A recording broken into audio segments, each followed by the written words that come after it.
Okie dokie. All right, so welcome along everybody. Before we begin, I'd like to acknowledge the Turrbal and Yagara as the First Nations owners of the lands where QUT now stands. We pay respect to their elders, laws, customs and creation spirits. We recognise these lands have always been places of teaching, research and learning. QUT acknowledges the important role Aboriginal and Torres Strait Islander people play within the QUT community. Okay. All right, so we're right on 1 o'clock. So I am going to get started with our introductory section. So the slides that you're going to be looking at today, they are actually up on Blackboard already. If you go to the writing event resources. So along with me today is Dr. Catherine Young. She is just saying hello. Dr. Young is our Communication and Engagement Officer at GRED, and she's going to be putting in the links as we go through when you need them. So that Blackboard link that she just put in there into the chat, that's where you can go if you wanted to find the slides right now. There's no video up there yet. It will go up tomorrow would be what I will say. I'm not going to promise it for this afternoon. Okay, so this is a writing workshop, and as you would hopefully know, we also do writing circles. So in workshops, the aim is to provide overviews of theories and principles of an area of writing practice, and we do peer discussions. So there are a few examples in the workshops that we will provide, but the writing circles is where we really get into the exemplars and practical activities, and you check your own writing. So that's the difference between the workshops and the writing circles. So yes, there'll be a few examples today, but if you want more, go to the Blackboard resources and have a look at the writing circles, because there'll be a lot more examples there. And I want you to keep in mind with any examples that I show you, I do work really hard to give you a range of fields of study. But if I'm not able to give you your exact research topic in the examples, that's okay, because you can use your critical thinking to look at the strategies that we discuss and then apply them to your own study. So also remember, you're all up to different milestones as well. And all from a range of faculties. So we talk about strategies in general, we give as many examples and a range of those as much as we can. So check out the writing circle resources if you think after today that you'd like some more examples.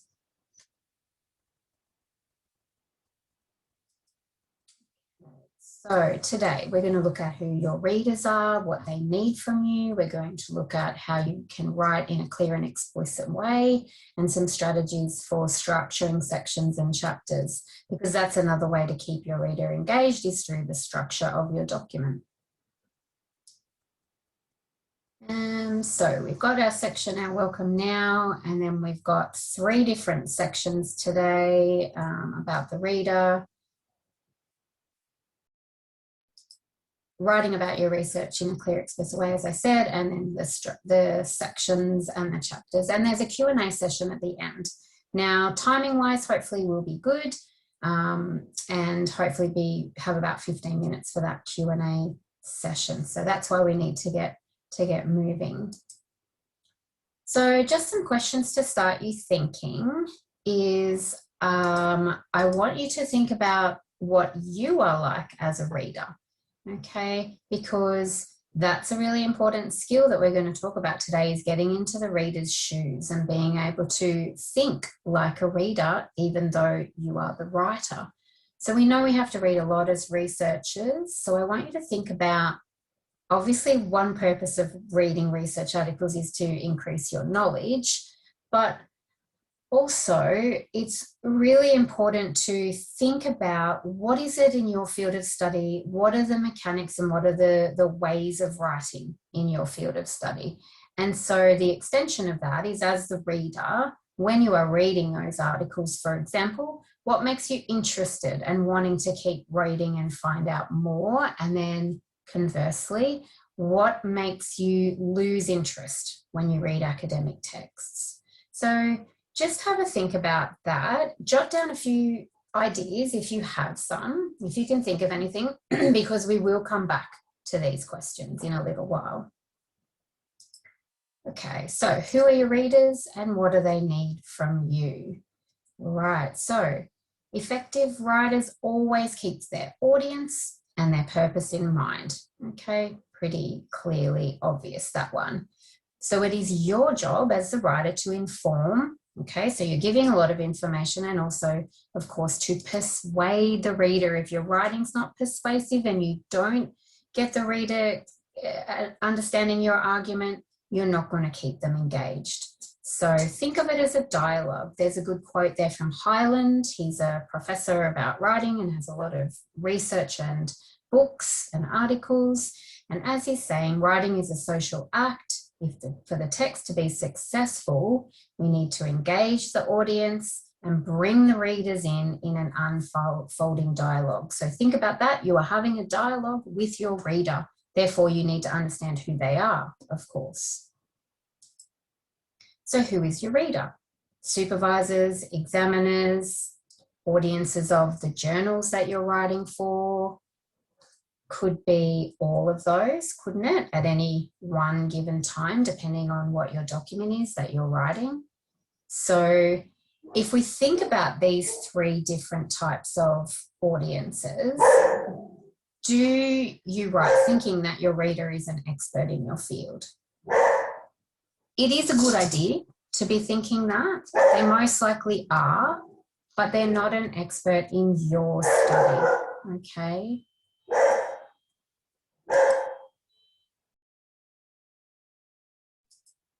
Okay, so the dogs are barking because there's someone at the door.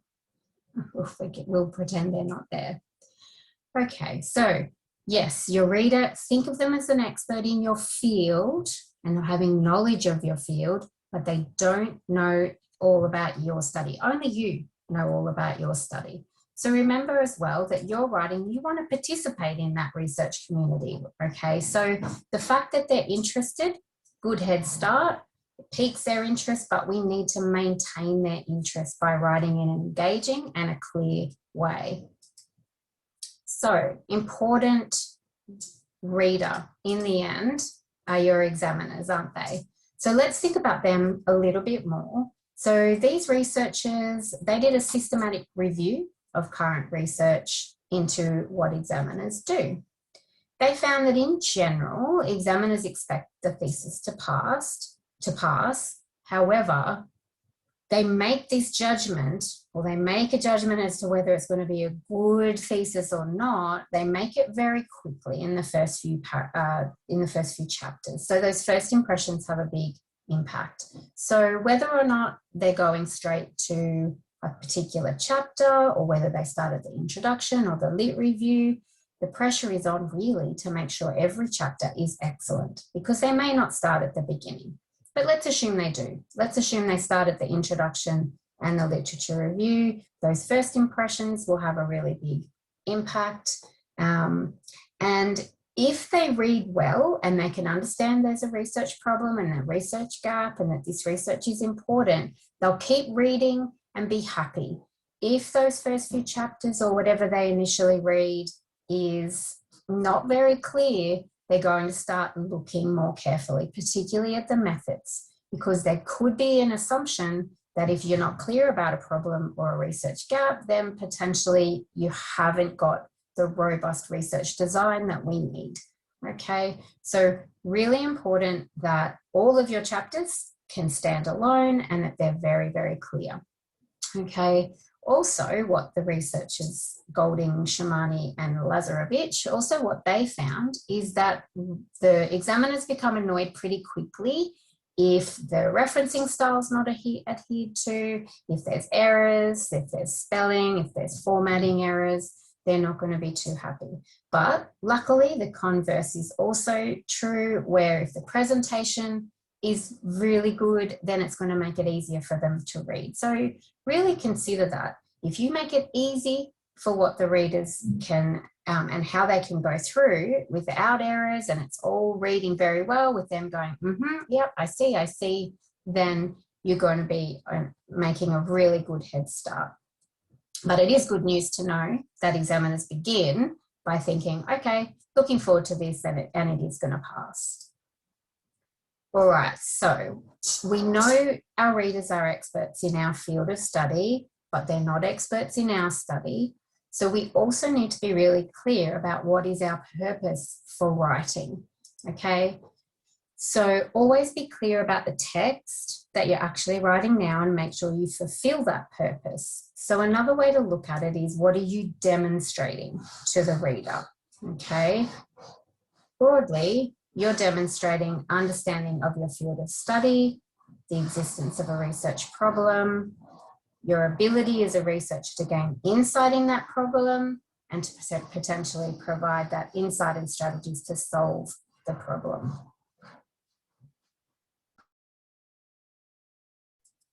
So when we're thinking about demonstrating to the reader and thinking about the milestone that you might be up to right now, if you're writing a research proposal, then you're being assessed on your ability to come up with a worthwhile research project, aren't you? If you're writing up your final thesis, then you're being assessed on how well you can undertake a research project and the contribution your research makes to your field, so that you can be awarded your degree. If you're writing a journal article, you're disseminating specific research findings that contribute to a body of knowledge that's relevant to the journal. Okay, so you have a more specific audience, most likely. So always think about what you're demonstrating in the big scheme of things, but what about if we take a section? What is each section demonstrating? So let's have a think about what you're writing right now. What's the purpose of the section of your document you're writing currently? What are you demonstrating? So if you can think of that and write in the chat, I will go first. So if I am writing a review for a research proposal, and the section I'm writing right now is about the research gap. So I'm demonstrating the research gap, right? But if I'm writing my literature review and I'm talking about the theoretical framework, then I'm demonstrating that A, I understand this framework, and B, I'm justifying that it fits my research topic and my research needs. So every single section has a specific purpose and something that we're demonstrating to the reader. Okay, so is anyone brave to put it in the chat at all, what they're writing right now? Maybe you're writing your methods. Maybe you're writing up your findings. Nope, no one's keen to write anything in. I'm keen. I'm just writing, Kerry. Okay. You've got it. Right. Yeah, I'm a bit of a snail when it comes to that. Okay, fine. I will be patient then. All right. Someone's written in the chat findings. Okay, but findings which are demonstrating what? I'm just going to close the window.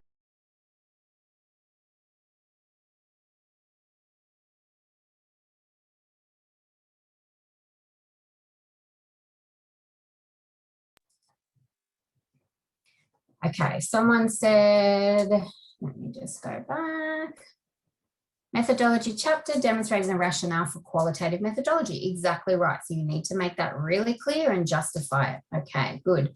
The fine details of the study design. I'm in between. Just finished my lit review for research proposal. Now working on the research plan. Okay, and so your research proposal and plan is demonstrating that you know what you're doing and that you should be allowed to go ahead with your proposal.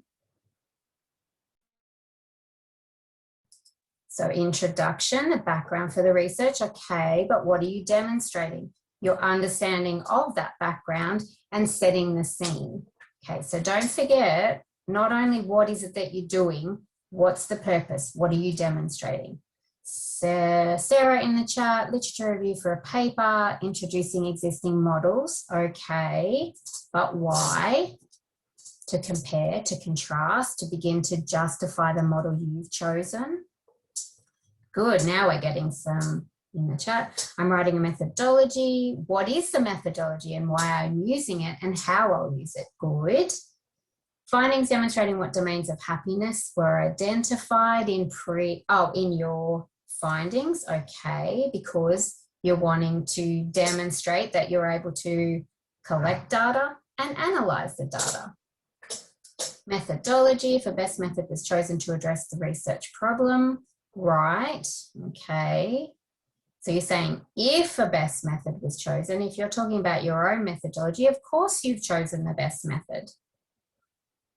Findings chapter, demonstrating data relevant to the theoretical framework and research aim. Excellent. Someone else, introduction of the lit review, demonstrating and introducing the holistic context that my research fits. Yes, because we need that to prove that you should go ahead. Lit review, describing the state of art methods related to my study. Right, good. Work in progress, functioning as a proposal, outlining the problem and all the things that you need to do in a proposal. Yes, with the purpose of showing and demonstrating that you can be an excellent researcher and should be allowed to go ahead. And also that there's a need for your research too, of course. All right, great. Thanks, everybody. So let's have a look. Sorry, I'm just going to go back. So clear on who your audience is and clear on what you're writing and why. Not just holistically, but every section. Okay. All right.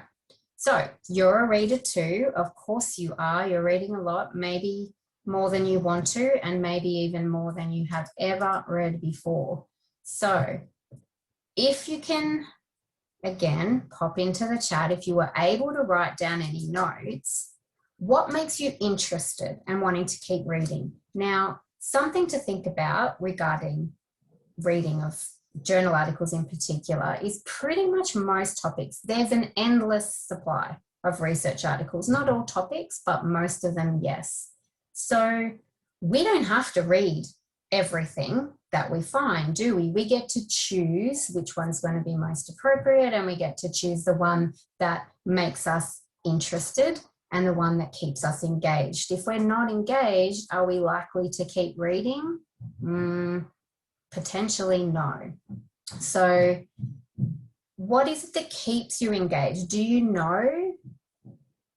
Think about when you're reading, how often do you have to keep rereading to understand? Is it sometimes? Is it a lot? And how does that make you feel? And do you persevere and keep reading?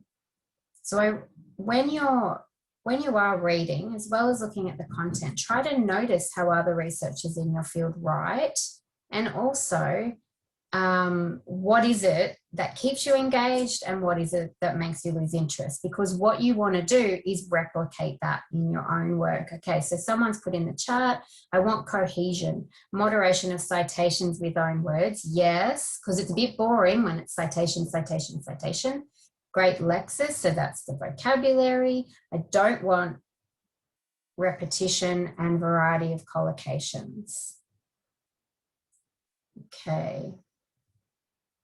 Good. Thank you for popping that in the chat. But remember, as I said, you're a reader too. You're allowed to have feelings. You want, someone else has said they want flow. Yes, because you want to keep reading. You don't want to have that stop start. Okay. And also, reading and writing are linked. They go hand in hand together. So if you are noticing when you read and taking it all in, it is going to help your writing. Okay. Writers need to know their audience. Yes, we've established that. Here is a couple of examples. Now, these are writing for a specific audience. It's about the same topic, written in two different ways, and it's looking at the chemistry of heart muscles. How do heart muscles work? So, example A, who do you think is the expected audience? And example 2. So, I'm going to read it out. The control of cardiac irregularity by calcium blockers depends on calcium's activation of muscle groups through its interaction with the regulatory proteins, actin, myosin, tropomyosin, and troponin, which I said wrong probably, in the sarcomere, the basic unit of muscle contraction. Doctors can control, example B, Doctors can control irregular heartbeats with drugs called calcium blockers. When the heart contracts, its muscles are activated by calcium. The calcium in a heart muscle cell interacts with 4 proteins that regulate contraction. These proteins are, that interaction happens in the basic unit of muscle contraction, the sarcomere. Sarcomere. I know I'm saying that wrong. Maybe there's some people that know how to say it properly. Okay, so regardless of how you pronounce those words, what are you thinking? Example A, who is the expected audience? Example B, who's the expected audience? Does anyone want to pop it in the chat?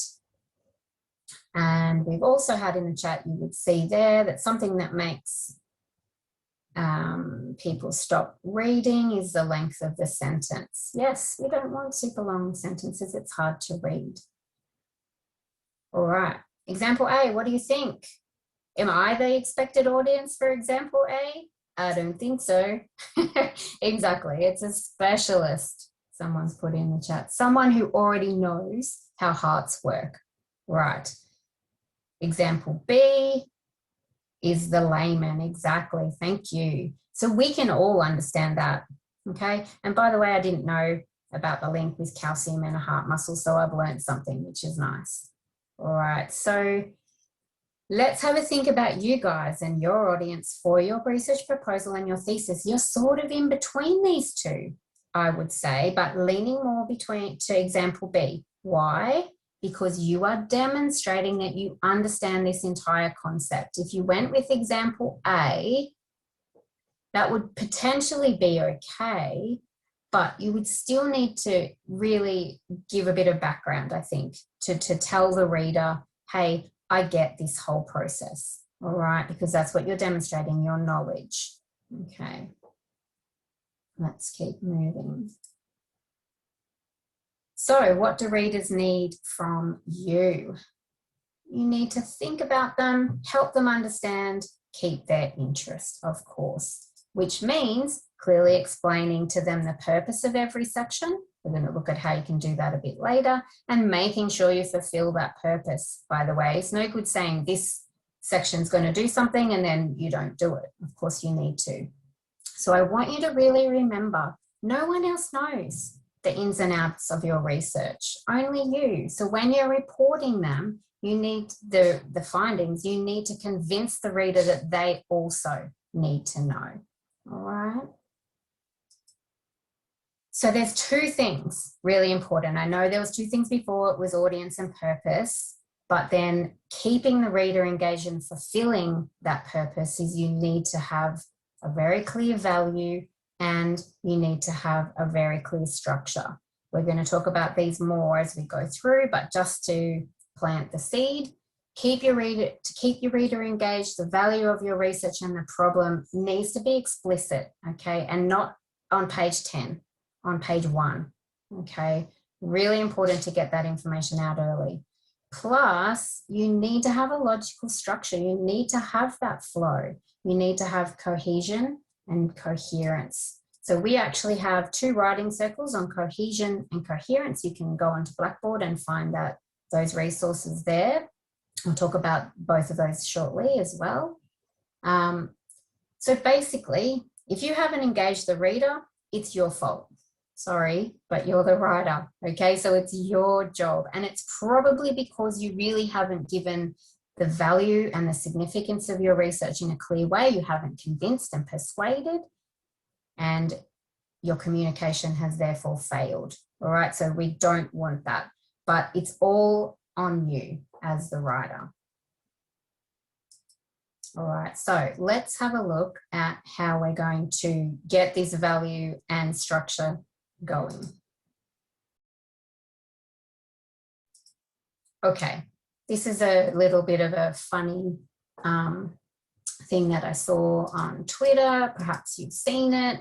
I'm going to quickly read it. The student saying, I don't know why my grade was so low. This is of undergrads, of course, but it still applies. So the teacher says, actually, you didn't turn in a research paper. You turned in a random assemblage of sentences. In fact, the sentences you apparently kidnapped in the dead of night and forced into this violent and arbitrary plan of yours clearly seem to be placed on the pages against their will. Reading your paper was like watching unfamiliar, uncomfortable people interacting at a cocktail party that no one wanted to attend in the first place. You didn't submit a research paper, you submitted a hostage situation. Okay, so I think that's funny. I hope that you think it's a bit funny, but obviously that's what we're avoiding in our papers. Maybe as an undergrad, you might have submitted something like that. I don't know. But when I was teaching undergrads, I saw that all the time. Okay, so yes, very detailed feedback. Someone has said in the chat. It is. Yep. So no hostage situations for us. All right, so what are the key strategies?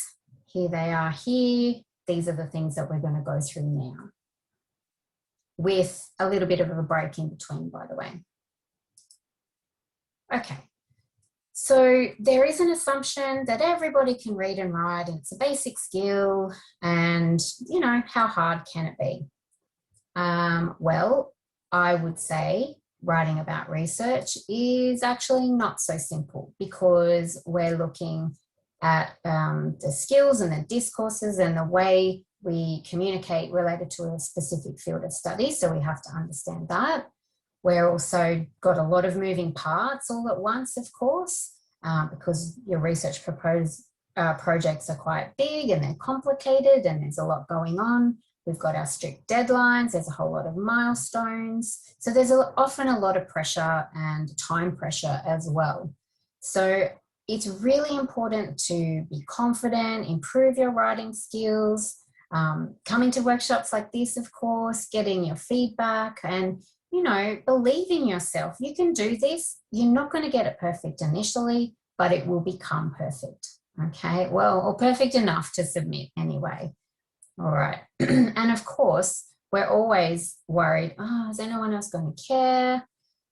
But they will care, because you're going to tell them why they need to care by articulating your value in a really clear way. So don't be under any illusion that this is easy and that you're abnormal if you think it's hard. You are completely normal, because it is. Okay, it is hard, but you can get there. Definitely you can get there. So remember, we were talking about coherence and cohesion before. So the coherence, that's the macro level, the big picture. Cohesion is the micro level. Vocabulary, grammar, sentence structure, your paragraphs and how they flow individually. So if we're going to engage the reader, we need to connect within every paragraph and across all the paragraphs in a section. We need our chapters to be connected, and we need to have evidence-based arguments as well. And also your subheadings. I'm not talking about those today really, because I have in other workshops. So clear subheadings, so important. So when you get a chance, go back and look at your subheadings and see, do they make sense? Are they clear? Because, you know, looking at a table of contents can really tell us a really good story about a research project, which is what we want. Okay. All right, so of course, in this process of writing that you're doing, that's challenging, but you're going to get there. Writing is a product of your thinking. So think and write and think, get feedback, write more drafts, make it better.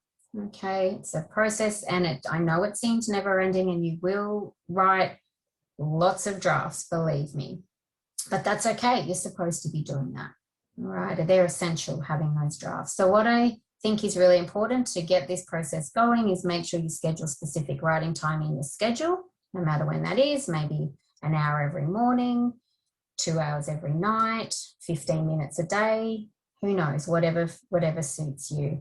And also with your drafts, it's a good idea, once you've put something down, leave it even for a few days or at least one day, and then come back with fresh eyes and proofread it. And always proofread before you ask for feedback, of course. So that draft process is imperative. We need to have it. All right, now we're actually going to watch a video now. I don't normally play videos, but this guy, he is super. Larry McInerney, he is director of the University of Chicago's writing program. He's a professor in academic writing. That's been his job for a long period of time. So he's got some really good points about what we've been talking about. So we're going to watch 2 excerpts, and I don't want you to stress about what's come before and what was in the middle. Okay, trust me. So we're starting at the 4-minute mark, and basically all he's been talking about is that writing is hard, and writing about research, you need high-level skills, basically.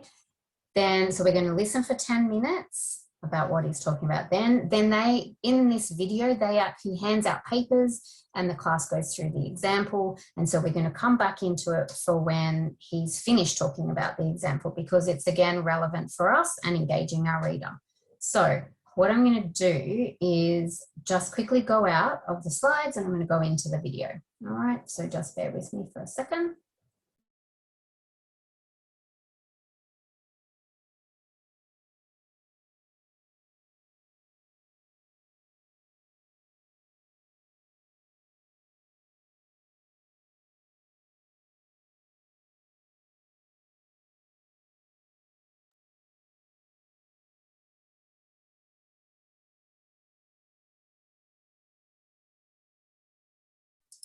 Okay, so hopefully everyone can see the video.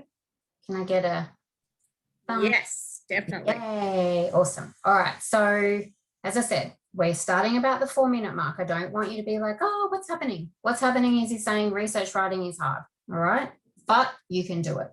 That's exactly what he's saying. All right, we're ready to go. So here's the problem that experts have. You are, in our vocabulary, you are what we call expert writers.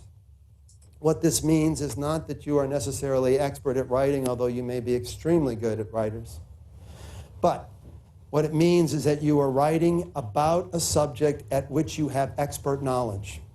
You are not like high school students who are using their writing to introduce themselves to something at a fairly basic level. You are operating at the most sophisticated levels. When I work with faculty on this and other campus, I am working with people who are, after all, on the frontiers of knowledge. They're thinking stuff nobody's thought before. This is very hard stuff. So, here's what you're doing. You are thinking about your world in very difficult ways. This is a terrifically good thing, and it's the source of most of the value of your work. Now, you are also writing about that world. And this is where the problem starts arising. Unlike a journalist, almost surely you are using your writing process to help yourself think. In other words, the thinking that you're doing is at such a level of complexity that you have to use writing to help yourself do your thinking. This is quite different from high school students. My high school teachers told me, Larry, there are 2 different processes. First, there's a thinking process, then there's a writing process.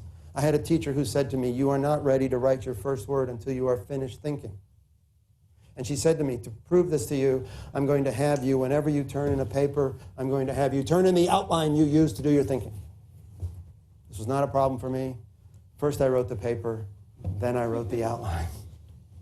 But I thought I was the only one. I thought everybody else, when they did this thinking, just, thought it till they were done, and then their essay, like Athena, burst from their forehead onto the page. I was trying to keep it secret that I didn't work that way. Nobody works that way. It doesn't mean you don't have outlines or a good idea. It doesn't mean you don't take notes. It's a good idea. It doesn't mean you don't have other ways of thinking, but you are using your writing to help yourself think. If you don't do this, for most people, you cannot think at the level you need to think. Quite different, say, from a journalist who's sitting down writing. The journalist is not using the writing process to think up new ideas about the world. You are. This means you have a very different set of writing challenges than anybody else has. This is a course about those challenges. Our program is about those challenges. Because here's the challenge. You write this text, this grant proposal, this article, this dissertation proposal, this book. You actually generate it on the horizontal axis. You actually generate the text while you are doing your thinking. But then you're going to send this text out to readers. And the readers are going to look through that text, and if you've done your job, they're going to change the way they see the world. So here's the problem symbolically. You actually generate a text on the horizontal axis, but whether it does its job depends on the vertical axis.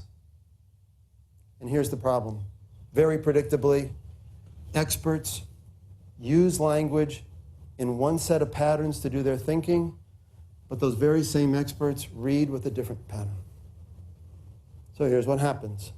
You have used your text as you must use it to help yourself think, but you're going to use writing patterns and language patterns that interfere with the way your readers read when they read, even when those readers are also other experts. So you are interfering with their reading process when you're writing. I promise you, you are. What happens to readers when you do that? The last thing they're going to do is they're just going to stop. What happens before then?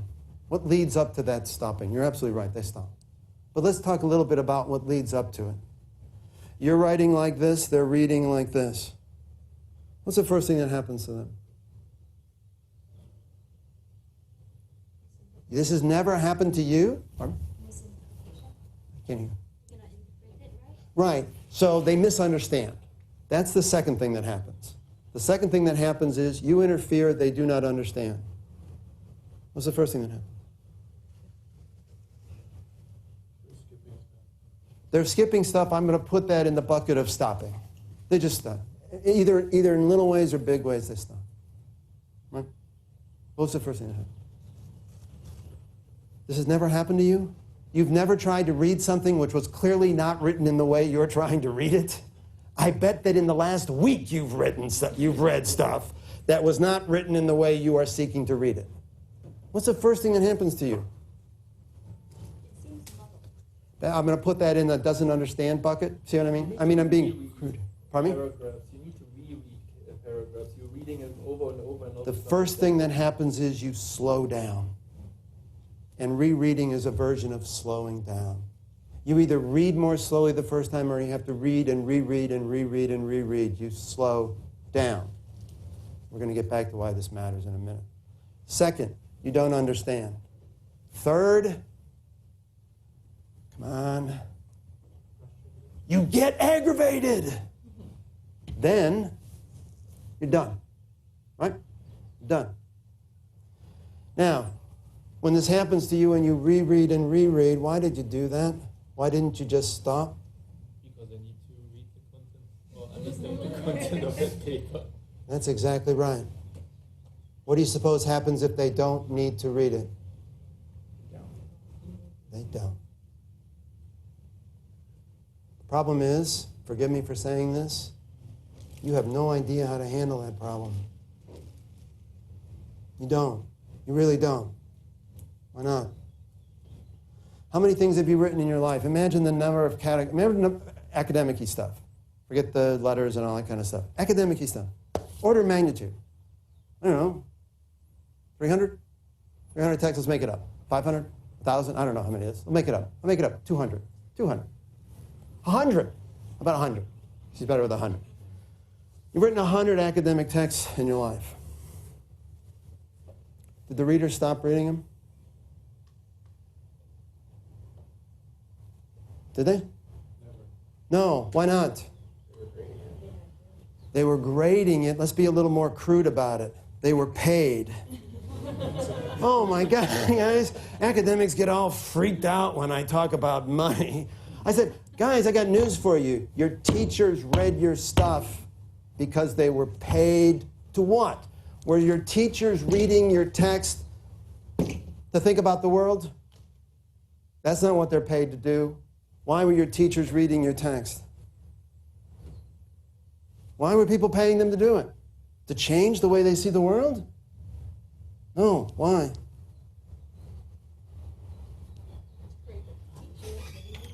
Teachers read texts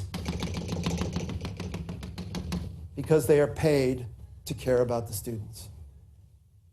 You've learned to write in a system where you're writing to readers who are paid to care about you. That will stop. That will stop, right? That will stop. The rules that you've learned about writing were rules that were generated in a system where you are writing to somebody who's paid to care about you. That's over. In the world beyond school, I call it a real world, but I'm not sure it's real. It's just the world beyond school. They're not paid to care about you. Why are they reading? Why are they reading your stuff? Why will they read it? The journals. Your colleagues. They think it's relevant for their work. Because they think it's valuable to them. How much of student work is valuable to the faculty to which the students are writing?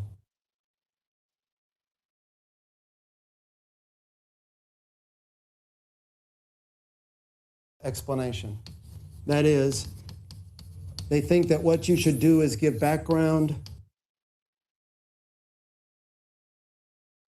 Instead, you open with what I show you on page 8 is a problem. Whose problem? Readers. The community. You got it. A specific set of readers. Not, which is what you're doing right now, very likely, your problem. I see all kinds of texts that have the language of, "Dear reader, I have this problem that really interests me." Sometimes you have this sense of, ever since I was young, I've been fascinated by fill in the blank. And now I want you to fund me for a year of solving my problem, of not knowing enough about blank. Right? Wrong problem. Wrong location of the problem. The problem needs to be located not necessarily in the readers, but in something the readers care about. For academics, it's something the readers want to understand. If they're not academics, it's something a problem that the readers want to fix. So, for example, I know nobody here is in education, but if you want to get funding and a grant for studying something on education, you start with a problem in the world. We got an education system that's clearly broken. That's a problem.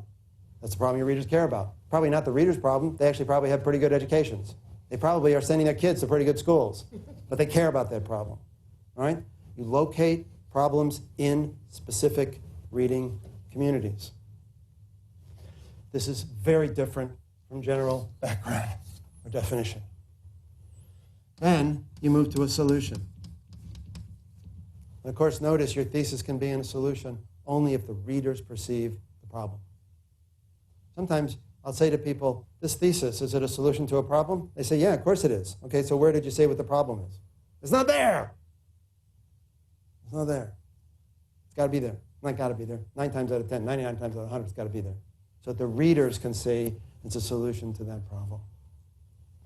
Now, in very general terms, and I'm just going to sketch this out quickly, we find that problems have 2 chief characteristics.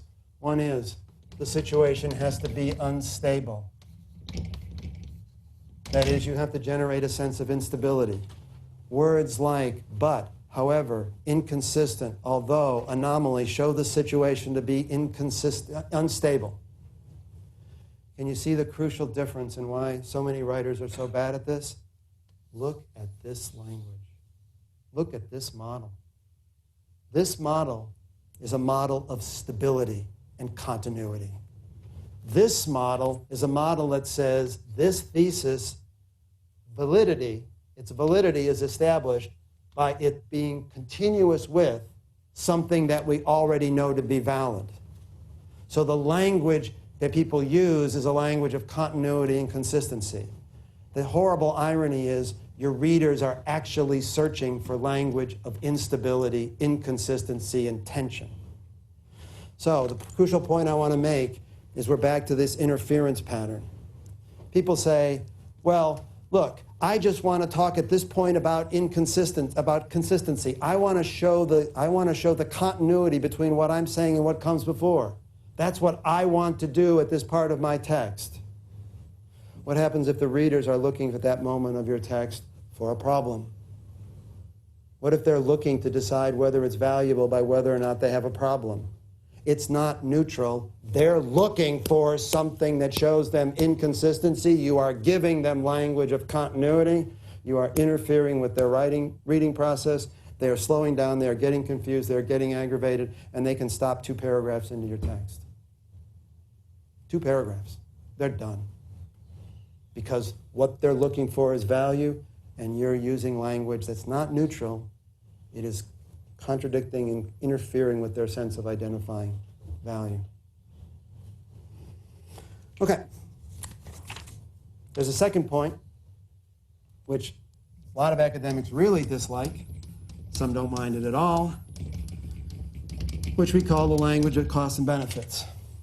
And we differentiate that for a reason.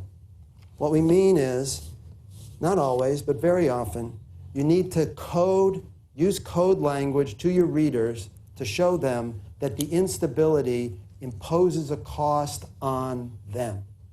Not on you, on them. Or conversely, that the instability, if it's solved, offers a benefit to them. The language is different. There's a language of cost and a language of benefit.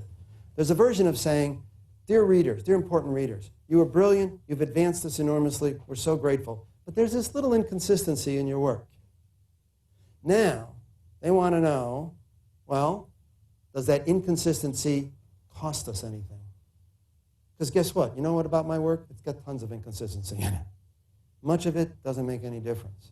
Is the inconsistency you're pointing out costing us anything?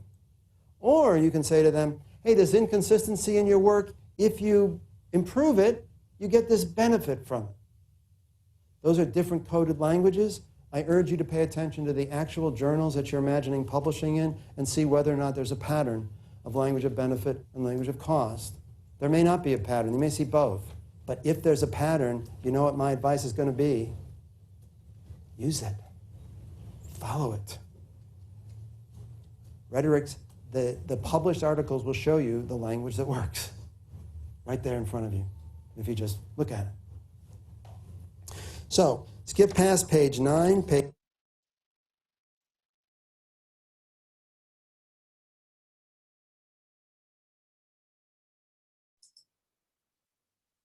Okay. So, what did you think? Hopefully you thought it was interesting. Yes, someone in chat said that was so good. It is so good. It goes for more than an hour, but everything that we were just talking about is what he was saying. Yeah, it is interesting. So I actually forgot to tell you that this is what you're going to talk about in your discussion. So I'm just going to go back into my sharing of my screen.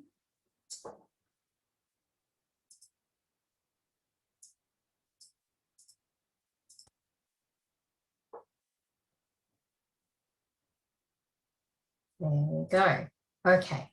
So what I want you to do, I'm going to pop you into your breakouts. Now I've said 10 to 15 minutes. We're running pretty well on schedule. So I think I can give you pretty close to that 10 to 15. So we'll go probably about 12 minutes. So there's a couple of discussion questions. Catherine's going to pop them into the chat for us. There they are there. So what did you find interesting in the video? And so remember we were talking about the reader, and of course he's talking about how the process is disrupted, how we get aggravated and we stop reading. So does this happen to you? So this comes back to those questions we had at the beginning about how do you feel when you read? What sort of things stop you from reading? And do you do that, or do you persevere? Some people persevere a lot more, don't they, than others. Depends your purpose for reading something. So Larry was saying that 2 paragraphs, that's all you get. Now, I want you to not panic too much about that, of course, because your examiners and your thesis and your proposal is a little bit different. They have to keep reading. However, yeah, you do only have those first few paragraphs to engage them and make them say, oh, this is interesting. Yes, I can see this problem and I want to know more. All right, so we're going to pop into the breakout rooms. I'll try and aim for about 3 to 4 people per room, and we will go from there. And I'll see you back, let's say, just after 2 o'clock. All right. So don't forget that you need to accept the breakout room pop-up. Probably be what it's called. All right, I'll see you soon.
Writing's not that easy.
right, so just pressing. All right, so we're continuing on with our strategies that we have been talking about for engaging the reader. And one that we don't always think about is the title of our proposal or our final thesis. It is important that you have a title that speaks to your readers. What do you think of the examples here?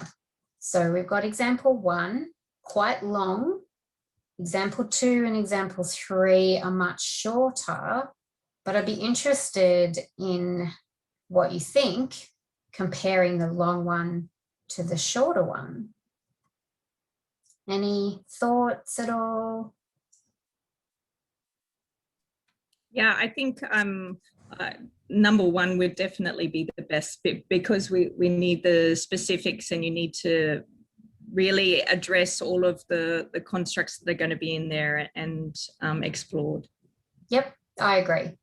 Yep, totally agree. I mean, example 3, we can understand that because we understand what marsupial biodiversity is, sort of, and what the evolution of that might be. So how marsupials have adapted, but it's quite broad, isn't it? Informative feature discovery, have no idea what that is. Social media mining, I can kind of imagine what it means, but you know, when I look at it initially, I'm sort of like, unless I'm wanting to find specific about social media, but yes, the example 1, it really gives us an idea of what's going to be in the thesis. Okay, so in the chat, someone has said it depends on who the audience is too. Exactly. So I'm thinking, you know, your theses are going to go on the QUT repository, so it'd be good if your title is engaging enough to make people want to read it. Okay, so remember what Larry was saying in the video. The research problem is so important, and we need to give the reader that very, very soon, as soon as they start reading, if possible, and we need to keep repeating it. So we want to convince the reader that the problem is their problem, as he said, because they're interested in this field of study, but also it's urgent, or there's a challenge, you know, people have been researching this for a long time and we still don't know the answers, or there's negative impacts, or as he said, it's costing money. But what we also want to let them know is, hey, if you keep reading, or in the proposal, if you let me do my research, I can show you some ways that we can resolve the problems. So we've got the problem, and also, of course, we've got the value of the study. They go hand in hand. If you can articulate a clear problem, the value is easier to explain as well. So we wanted this again throughout your document. Be explicit and persuade. All right. So, you know, your research is going to give us perspectives from stakeholders. It's going to solve the research problem. It's going to improve outcomes, best practices. So whatever it might be, depending on your field. So how are we going to do this in an engaging way? Well, we have a research story, don't we? So yes, we're not writing fiction. Of course, I know that, and we have to write academically. But there is a nice balance that we can have. You are still writing a story as such, because you've got characters, the stakeholders, the data collection tools, the participants. Okay, so if we think about our story, where does it start? With the introduction, where we say, hey, there's this problem. But remember, we're going to keep saying about the problem in every single chapter and section, aren't we? More or less.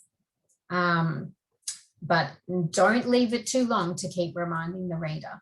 So we've got the introduction. The lit review is going to give the evidence to prove this problem. The methodology is the roadmap on how we're going to solve the problem. And then as we keep on going, once we get past our proposal stage and collect our data, where the story continues, where we're analyzing the data. So we're presenting a finding, we're interpreting the finding, discussing how it fits in the current body of research. So our story continues, doesn't it? We started in the lit review when we were saying, oh, this is what we already know, linking to back, moving forward to the discussion. Conclusions, therefore, based on everything that I've found, We can conclude these specific findings. And then, of course, we need to have actions. There's no point doing any research if there's no actions that we can make. So that's where your recommendations come in. So you're coming full circle. There's a problem, and then ultimately you're going to have some recommendations that are going to help solve that problem. So in amongst all of this, with your problem, your value, your structure, we need to make a stance, okay? As we said before, someone said in the chat when we were saying what makes you stop reading is when there's citation after citation, and it's just descriptive, okay? We have to have a little bit of description, of course, but we also need to put in your voice as well. All right, so no sitting on the fence. I hope you understand what that means. It's saying, not saying either way, whether something is good, something is bad, or talking about whether or not you have a clear argument. All right, so we use our words to make that argument clear. So we can't be vague. The reader has to really understand exactly what you mean and what your argument is. So, you know, you're passionate about your research. You can let that come through with the types of words that you use, which we're going to look at in a minute. And, you know, the reader will have their own mind, of course, and they may not agree with your argument, but at least you're going to show them all the evidence. And if they have a different perspective, that's okay. But you're going a long way to convincing them if you inform and also persuade. All right, so here's an example. Catherine's going to pop it into the chat for us. There we go. TV can have harmful psychological effects on children. Strong claim. There's no hedging there, is there? Because when they are constantly exposed to violent images, they come to think violence is natural. Children who are often exposed to violent visual entertainment tend to adopt the values of what they see. So there's a reason. And constant exposure to violent images makes children unable to distinguish fantasy from reality. Another reason. Smith found that children aged 5 to 7 who watched more than 3 hours of violent television a day were 25% more likely to say what they saw on television was really happening. However, some children who watch violent entertainment might already be attracted to violence. For example, Jones found that children with no predisposition to violence were as attracted to violent images as those with a violent history. Okay, so not really much hedging going in there. There's a little bit, but the claim is TV can have harmful psychological effects on children. So that's fairly strong. We know where this person is standing. So let's go forward and unpack it a bit more and see what happens if we add something about our value or our so what, or to explain why we care about this information. So what do you think about the vocabulary? TV can have harmful psychological effects. So we're very clear that we're saying this is a negative thing, because when they are constantly exposed to violent images, they come to think violence is natural. So constantly exposed. Notice the vocab again. Children who are often exposed tend to adopt the values of what they see. So now we've got a bit of hedging coming in, and constant exposure makes children unable to distinguish fantasy from reality. Then we've got our evidence from Smith. What do you notice about the linking, leading the reader through? However, so we've got the opposite point. Some children might already be attracted, for example. So we've got more transition signals to lead us through. Children with no predisposition to violence were as attracted as those with a violent history. So see how there's contention there, right? But we can't leave it at that. Let's do the work for the reader and say, this contention in current knowledge indicates the need for further investigation into the impact violent TV images have on children, to provide parents with evidence-based guidance on how best to manage their children's TV habits. So can you see the difference by adding that sentence? We're not letting the reader come up with their own thoughts. We are telling them, all right, hey, the evidence isn't clear yet. We need to investigate further. And why? The why, to provide parents. Okay, now, as if we could go forward and say, well, okay, again, why do we care if kids think violence is normal? And then it would go on to explain that. Okay, but just by adding that kind of sentence, you can see how it's leading the reader through and saying, hey, we need more research because there is the evidence is going both ways at the moment and we don't have a clear idea. All right, so let's move on. So I also want to give you an example of conclusion chapters where we want to be punchy. Remember, by now, by the time you get to your conclusion, you are pretty on top of what you found, okay? So why be wishy-washy? You know, the readers come all this way and they're thinking, okay, well, so what are we going to do about this problem? You know, what have you found and what is your contribution to our knowledge? So you can be strong, and I think you should use active sentences as well. So that's what we mean about being punchy. Use strong vocab and active sentences. So for example, the study findings expose inconsistencies, or we could say the study findings may have exposed. Not punchy, the second one, it's hedging. And I feel like, yes, maybe do your hedging earlier on, because remember those first couple of chapters, you haven't done the research yet. So that's okay. Maybe in the discussion, a little bit of hedging. But by the time you get to the conclusion, this is it. This is what you found. All right. And we want to be really clear. So be bold, use your words wisely. Okay. Let's have a look at an example. No, before that, we're having a look at when we should be punchy, besides in the conclusion chapter. What do you think? Oh, and because, yeah, you've got the answers right in front of you. All right. So basically, be punchy when you're saying the impact the research problem has, when you're reviewing previous studies, because we need to be critical, and when you're justifying your methods. You know, you're allowed to be strong in your justification, because if you're unsure whether your methods fit, that's not good. Okay, we need to be sure. So it's not just your conclusion to be punchy, it's throughout the thesis, but you need to choose the appropriate time. All right, so we are going to look at an example so you can see what I mean.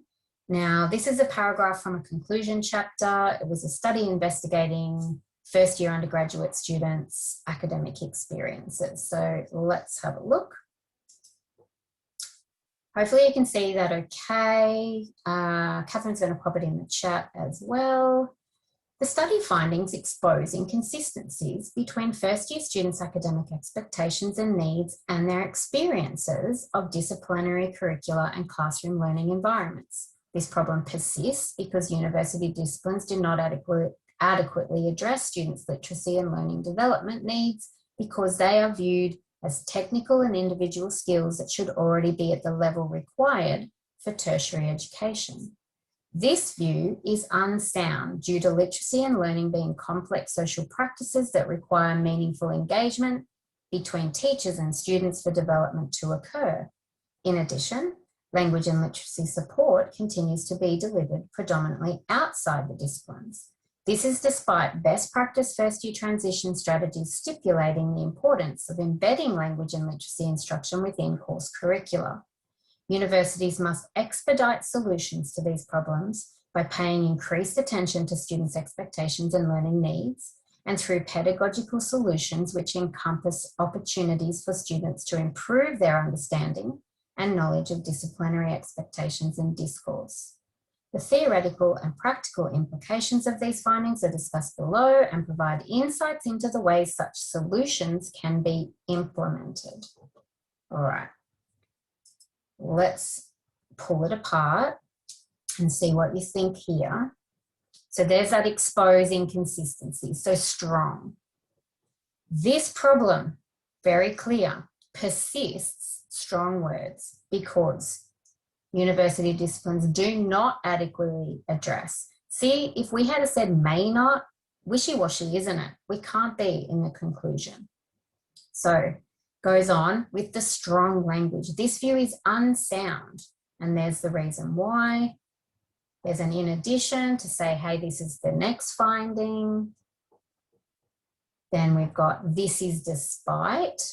Okay, so it's giving that, you know, contention, even though we know what best practices are, still not being done, which is bad. Universities must expedite, so we need to move quickly to have solutions. And then that last sentence says, okay, if you keep reading, I'm going to tell you the theoretical implications and the practical implications, because we need these solutions to be implemented.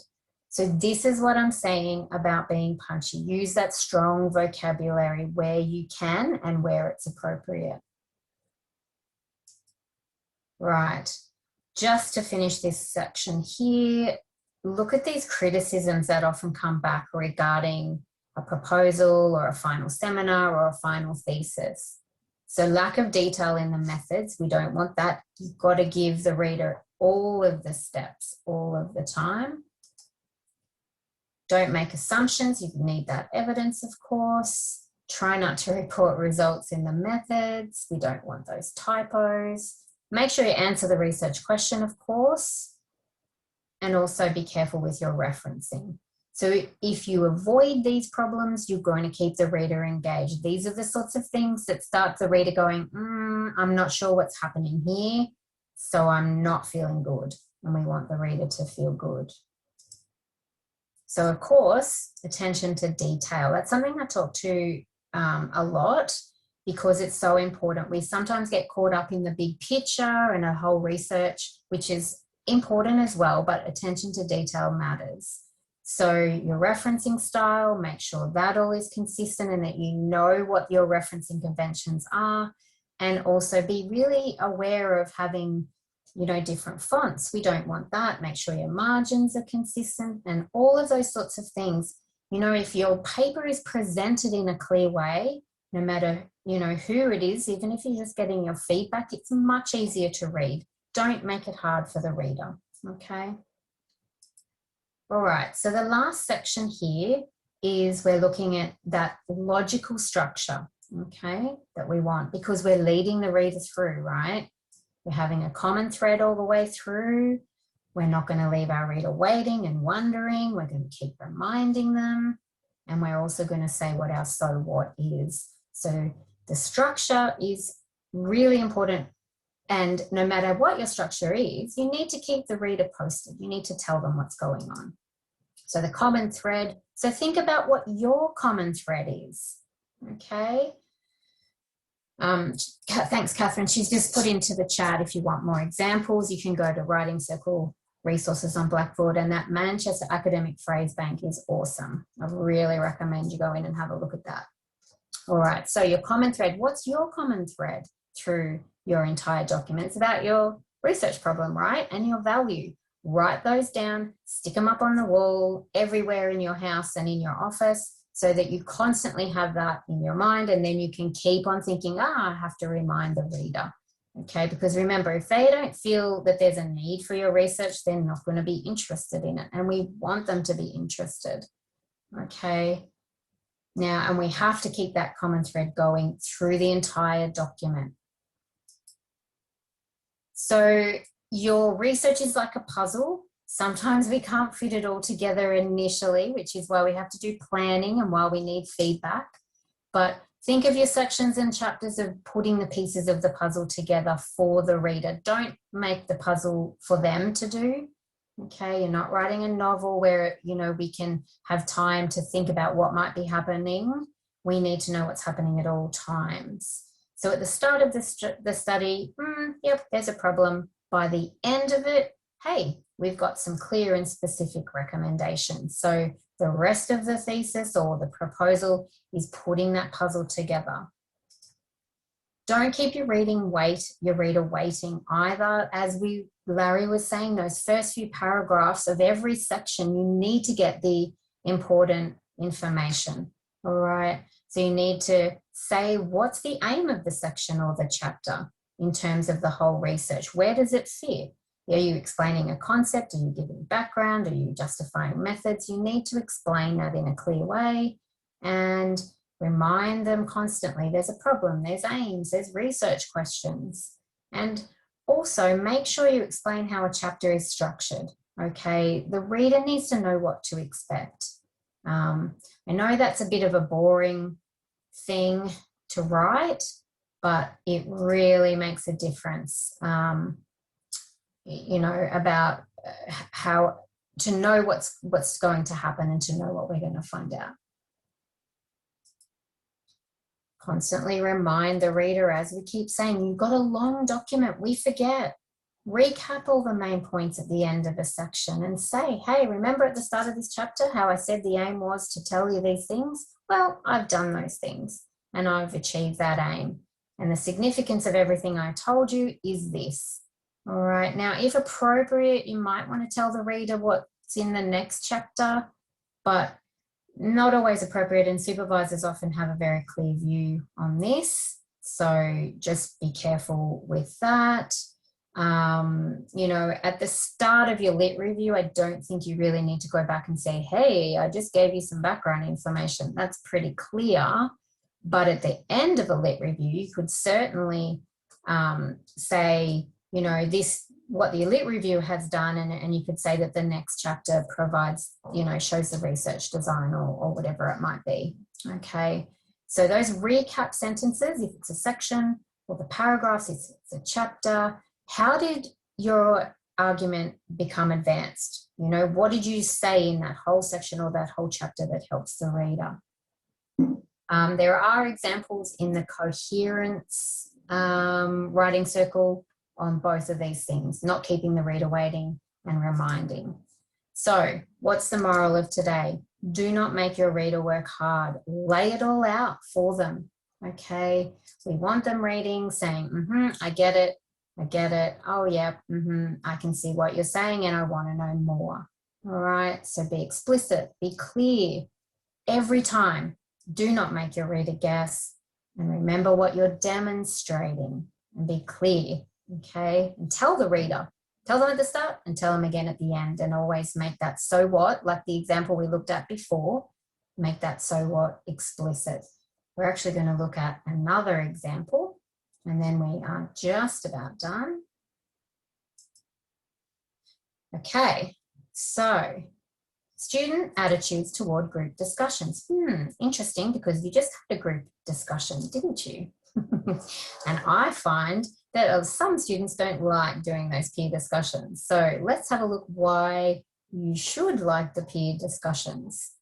Okay, so this is from an article that's in the reference list at the end. Let's have a look. Group discussions are valuable methods of engaging students with material and teaching interpersonal communication skills. Despite this, students are often resistant to collaborative learning methods such as group discussions, instead preferring to listen to lectures. One suggestion to encourage positive student attitudes toward group discussions is to directly inform them of its benefits. However, empirical data on the effectiveness of this approach are lacking. The purpose of this study was to examine whether informing students of the benefits of group discussion was effective in improving student attitudes toward group discussions. Okay, so we can get that. We don't know anything about this study. We don't know anything about this topic really, but we understand that, don't we? Let's have, but actually before we look at the next slide, what's the so what? Who cares about student discussions? Maybe I do. Do you care about group discussions? Hopefully a little bit. Let's have a look at our so what. Right. And what are you noticing about the words? Group discussions are valuable methods of engaging students. Despite this, transition signal, students are often resistant. They prefer to listen to lectures. Is that you? Might be. One suggestion to encourage positive student attitudes is to inform them of its benefits. However, empirical data on the effectiveness of this approach are lacking. So there's not enough information. The purpose of this study was to examine whether informing students of the benefits improve their attitudes. Okay, interesting. But so what? So look at these next two sentences that have been added. Increased understanding of student perceptions of the value of group discussion provides educators, stakeholder, with evidence to improve pedagogical practice and increase student engagement. Okay, we're getting a little bit further, aren't we, to our so what? But again, why do we want to improve pedagogical practice? Well, such insight is significant because learning is a social practice whereby engagement with peers promotes active learning and knowledge and skill development. So we're getting a little bit further, aren't we? We're saying, okay, we've got two stakeholders, educators and students, and if we find out more information and we improve engagement, then learning is increased. So that's a good thing, isn't it? I would say yes. So again, we can see, go back here, this was okay. It's nicely written, makes sense. There's some good transition signals in here. But what's the so what? Like, why do we care? Well, we've given a little bit more information here, aren't we? Which is a good thing.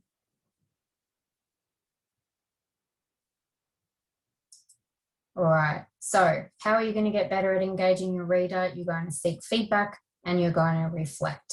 That's how we learn and grow and develop. All right, more feedback you receive, the better you get at dealing with it and the better your writing will become. Now, what if you get this feedback? Okay, I get you, but what's your point? What's your so what? Well, it's your job to make the connections. So if you get the feedback that the connections aren't there, you need to go back to the drawing board and you need to add those so what and clear sentences. All right, you haven't done your job. So don't get upset because you have asked for the feedback. So fix it, make the point more clear, say thanks for your feedback, make it more clear and then try again. Make sure you proofread, get better at that. Schedule specific proofreading time. I really recommend that you print, read out loud and slowly, and then you can write as you go. If you read out loud, you will hear when there's something strange. Okay, take your time. That's why we're scheduling proofreading time. Proofreading's not writing, of course. And by seeking feedback, you'll learn what you need to improve. So seeking feedback is going to improve your feedback literacy, of course. Make sure you appreciate and actively seek feedback. Then you can make sound judgments. Make sure you manage your emotions. Yes, it's horrible when people say, I didn't understand what you mean, even though you spent days to write something. Okay, so manage your emotions. It's okay. It's not you that's terrible. It's your writing that needs to be improved. And then, of course, you need to take actions. All right, now this takes time, of course, but you have time because you're doing your research degree. So make sure you actively seek feedback.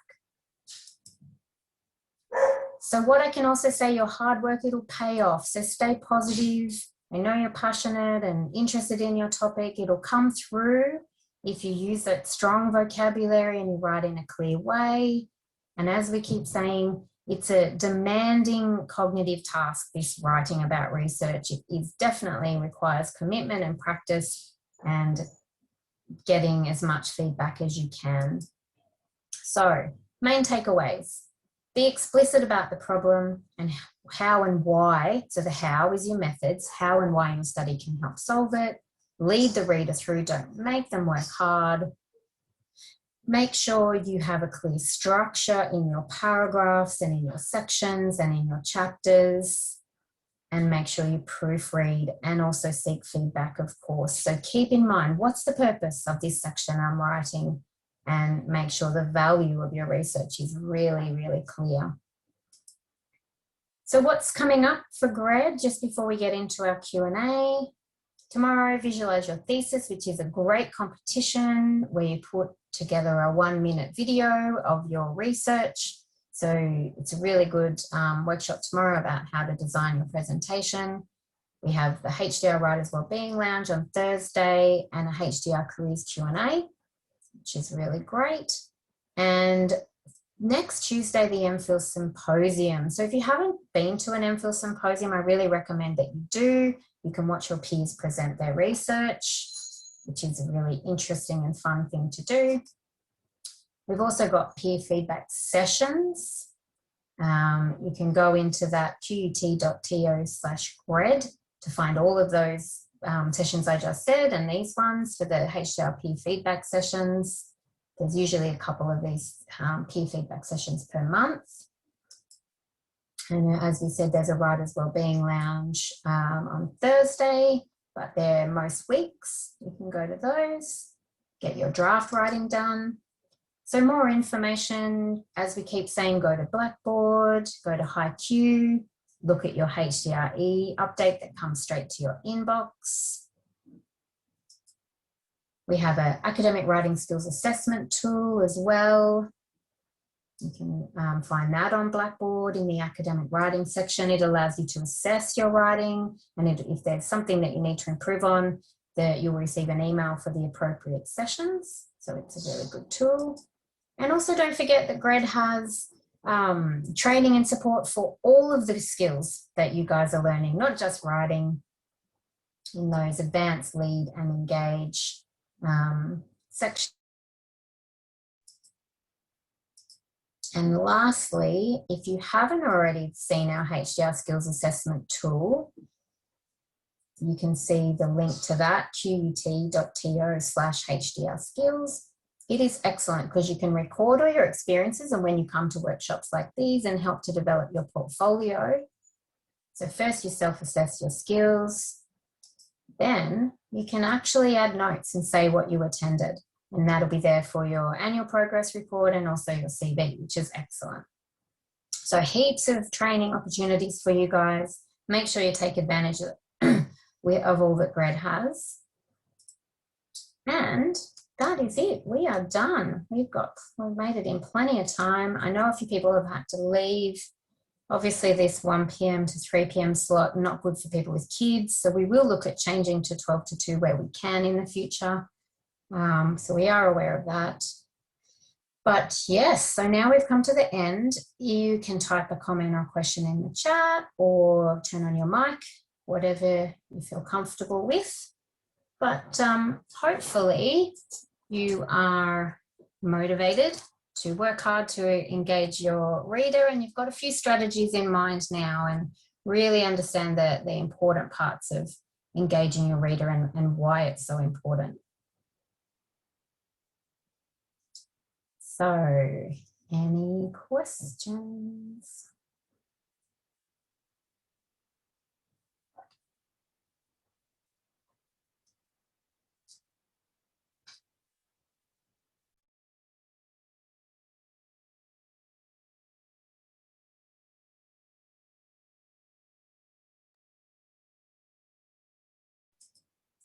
Nope, nobody's brave. Nobody's got a question. If that's the case, oh, yep, no worries. If you need to go, that's fine. I understand totally. I'll send you out. Sorry, Kate. Oh, yes. Yeah, can I ask a question? Of course. Yeah, I'm wondering if there is anything like a PDF or something that help us having kind of a structure for our paper to follow. For instance, I remember in one of the writing cycles, one of the students came up with the idea structure for the introduction, which I followed, and it was really good for me, helpful for me. For instance, I asked some of the questions in the introduction part, and I tried to answer those questions in my own paper. So I'm wondering if there is something similar for other parts of the paper, like literature review or methodology. The thing with the Lit Review is it's really hard to give you a structure, to be honest, because everyone's topic is different. True. I would recommend you go into the QUT e-prints, which I will get you the link now, and have a look at other people's work, but also ask your supervisors. You know, they're the ones that have access. I don't have access other than e-prints, of course. Yep. Let me see.